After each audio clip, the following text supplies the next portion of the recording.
Well, my first experience with a transgender person really was when I was actually studying in Australia about 15 over years ago. And I had a good group of friends. And one day I left and I came back about a year and a half later and I didn't recognize this person who came up to me. It was a big surprise for me. When I saw the transition and what kind of person that she had become and how happy she was with herself, I mean, that was the kind of little things I think that kind of made me realize how important it is to understand what people who identify that way are going through. I'm a clinical psychologist and I'm an ally by providing mental health services to this very, very vulnerable group of people who are suffering a lot of mental health consequences due to the oppression that they face. I met one trans woman.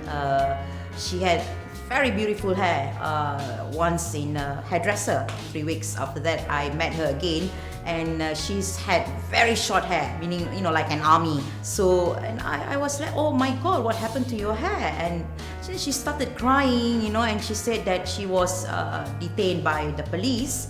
She was just sitting at the bus stop. They brought her to the police station and actually cut off her hair, actually shaved her hair. And actually asked her to do sexual favors, I got very upset about that, and I said, how can anyone treat somebody like that, She didn't do anything wrong. Even if she does, nobody should be treated like that. It's so inhumane. What brought it home to me that they needed a little bit more support was one day, in one of our shops at a shopping centre, a security guard said to one of our staff that she was not allowed to use the women's toilet. And that made my blood boil. It's easy for us to say, just treat them like a normal employee. But there are circumstances where they cannot, although they want to be treated as everybody else, that they are not allowed to. And that's when I think it's important for trans people to have trans allies. In all of my work on domestic violence or rape, without any hesitation, you would agree that if a woman is facing domestic violence or is going through a crisis in a marriage, we will come forward and immediately support.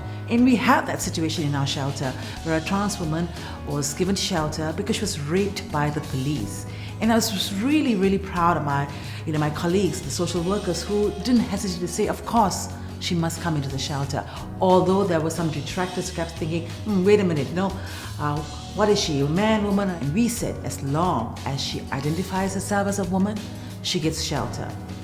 Competing in sports and traveling around the world, you soon find out that the stereotypes you pick up being born here in Malaysia, because there are a lot of stereotypes you're exposed to, are almost always proven to be wrong. At the beginning of the AIDS work, I was meeting all sorts of different people, people had never been exposed to before. If you spend a lot of time with people, they stop being the box that you originally put them in, they just become people. First ever lady that touched my face, her name was Auntie Zai. And she was such a character. She was very respected makeup artist. Everybody knew Auntie Zai.